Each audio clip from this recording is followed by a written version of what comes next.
Hello designers and welcome to another video. Today I'm not alone, I am here with Paul and Jan from Hyperfocus and they run an amazing brand design studio. We thought it's a good idea to bring our two YouTube channels together. We are here to play together Underrated and Overrated.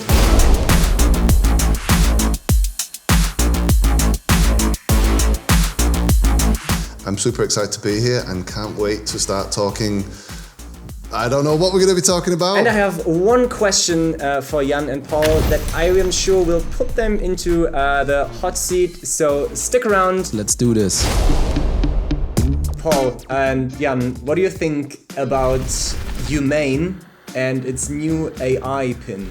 It's been a hot topic of discussion in the studio for the last 2 days. I brought it to the table. These guys did not know what it was, which I was disgusted by.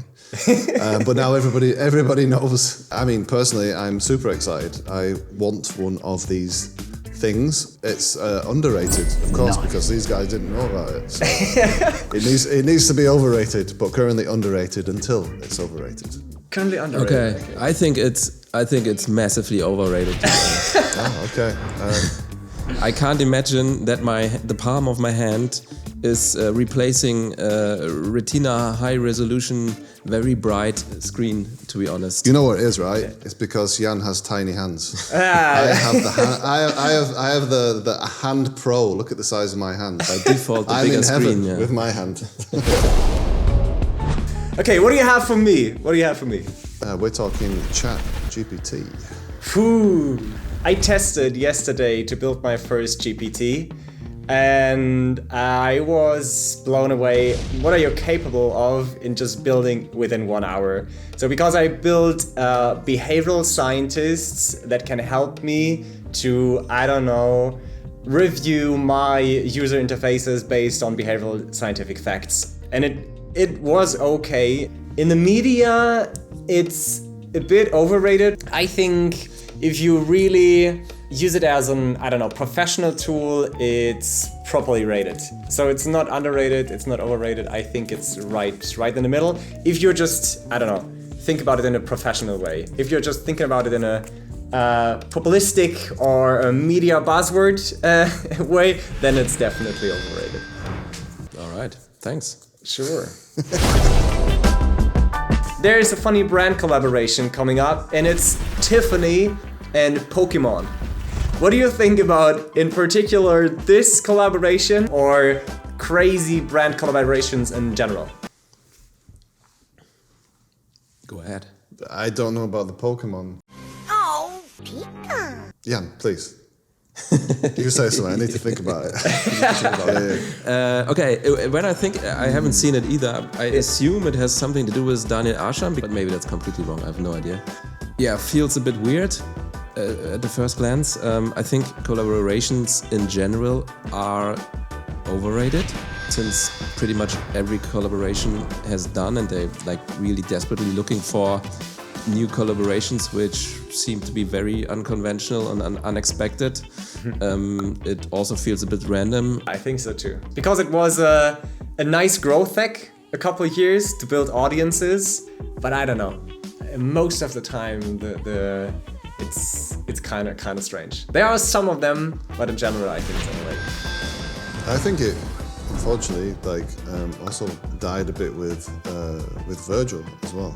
Yeah, it's funny that as soon as it transforms from a, artistic, cool thing and turns it into a strategic growth hack, then everything's lost. Yeah. Hey, this is a good one. What's your thought on awards? I have a hot take on it, I think. For years and years, I was like, fuck that shit. Especially when you are transforming from advertisement into innovation and product design and product strategy and things, where awards become more and more and more irrelevant, and the impact of the product or the growth of the product or the revenue a company makes becomes more and more important. Because I think at the end of the day, awards are more for the industry itself. And no, none of my clients ask me about awards. But right now, I am not allowed to talk about an award or 2 awards we won. I have to wait a little bit. And but we joined. But you can send them back, you know that, right? Yeah, this is the reason I changed my opinion a little bit, because I will use it as a marketing growth hack. So I think awards are overrated because it's kind of stupid how expensive they are too. But what is your opinion about it? I mean, you have a Red Dot Award, so... It's our first and maybe our last award. I think we have mixed feelings about awards. Sometimes it feels like you buying into something rather than getting it because you have done great work. Yeah. It's a bit controversial, but at the end of the day, it's also nice. You know, it's also a reward for the team and the people who worked on that. So, yeah. Our Red Dot Award is in a box behind this camera. It's not. Awards, overrated. Overrated. Yeah, definitely. Although, I mean, there's that one, and then we also would love a D&AD, but that's for another video. So, yeah. So, Apple Vision Pro.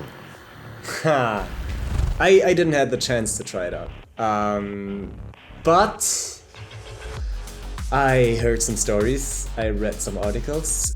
It's underrated. Nice. Because if you really are able, in the Apple's style, build a new device that can change the way humans interact with, I don't know, technologies and computers, this is a very big thing. I think it's a device for doctors. So I don't think that my mom will ever be wearing Apple Vision Pro, but I can imagine professionals wearing these things and really use this technology on a bigger scale.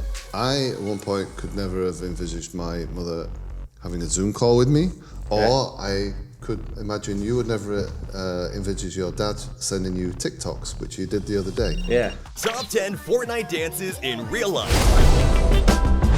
So, I'm very sure that you are aware of the trend that big companies going deeper and deeper into minimalism when it comes to branding. So they taking their heritage logos with crazy fonts and crazy icons and just put it into a very basic font, and every luxury brand looks the same. Is this trend going deeper and deeper into minimalism overrated or underrated? Overrated, and it's going the opposite way. Like in our circles, it's often referred to as blanding, and it's something that we also try to avoid now, and it becomes much more of a topic where to stand out in today's market, you have to be brave and bold and polarizing, not just be the same as everybody else. So it's kind of taken a 180, that whole thing. What do you think about LVMH is buying Birkenstock? What do you think about it? Is this whole deal overrated or underrated? I think that's for the Germans in the room to discuss, isn't it?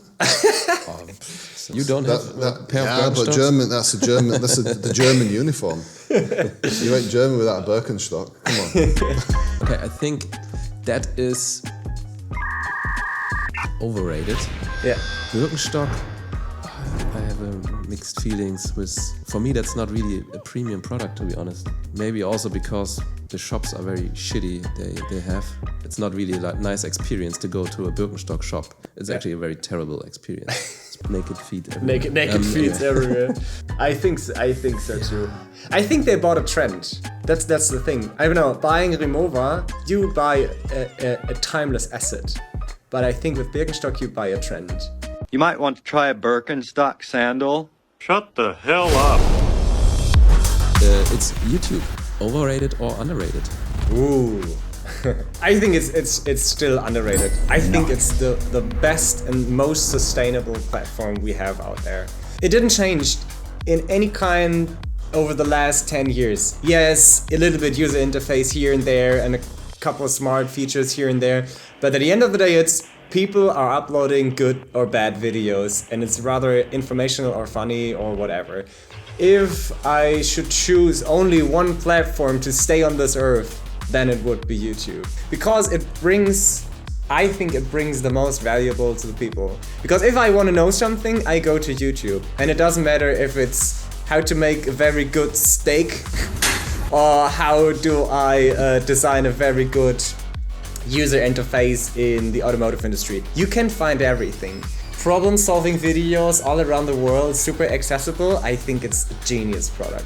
And I can see a world without TikTok, and it would be maybe a better world. It's another debate. But I definitely think YouTube is, because of that, still underrated. I think I have one last thing for you.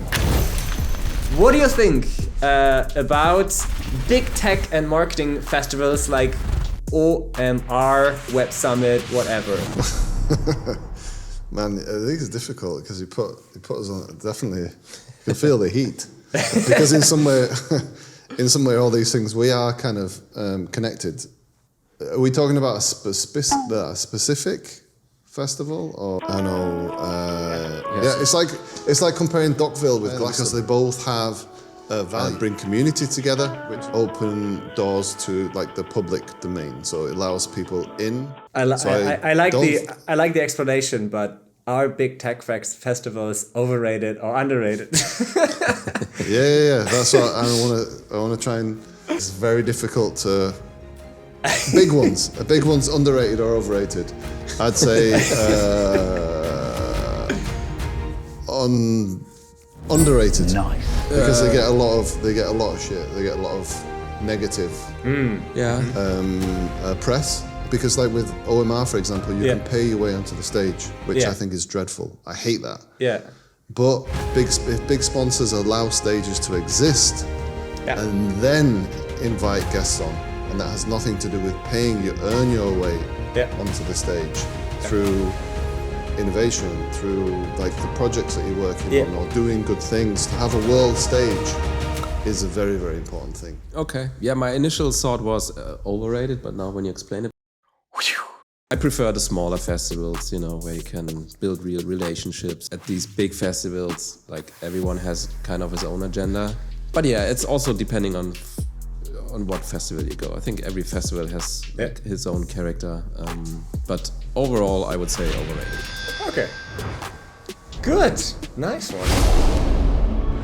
All right, Fabrice, here's our last question for you. The Deutscher Mittelstand.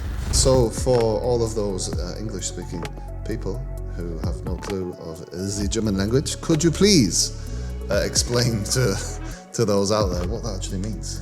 Deutscher Mittelstand, that is the hidden champions of our industry, right? They're usually more in like rural areas. They're not in the big cities. They're usually, I don't know, between 200 and let's say 1,000 employees. And they are most of the time the market leaders in what they do. Yeah, it's a lot of engineering. It's the backbone of the German economics. Okay. So I think that Deutscher Mittelstand, the potential it has is absolutely underrated, because they simply missed a lot of opportunities to digitalize themselves and to make, I don't know, amazing experiences. So from my personal perspective, especially because I work a lot together with hidden champions, and there's a lot of potential because they are still using software from 1999. They should, I don't know, stop using Faxgeräte. I don't know that English word. So please. Listen, you're going to get demonetized using language like that. So maybe this is a family video, please. But I think they overrate themselves. So because they think they are the market leader, why the fuck should I do something? I don't care about this company from the US disrupting this market or that market. So they don't care about very crucial things, and I think this can be a neck breaker for the Deutscher Mittelstand. So, like I said, I think Deutscher Mittelstand kinda overrated.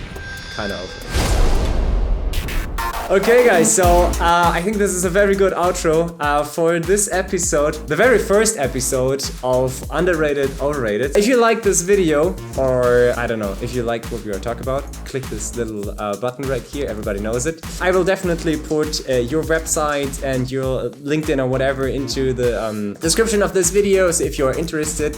What is Hyperfocus doing? Then just go to the link and then you will see a lot of amazing branding work. And if you're just interested in what Hello Design is doing, you know how this works. Just type it in hellodesign.de and that's it.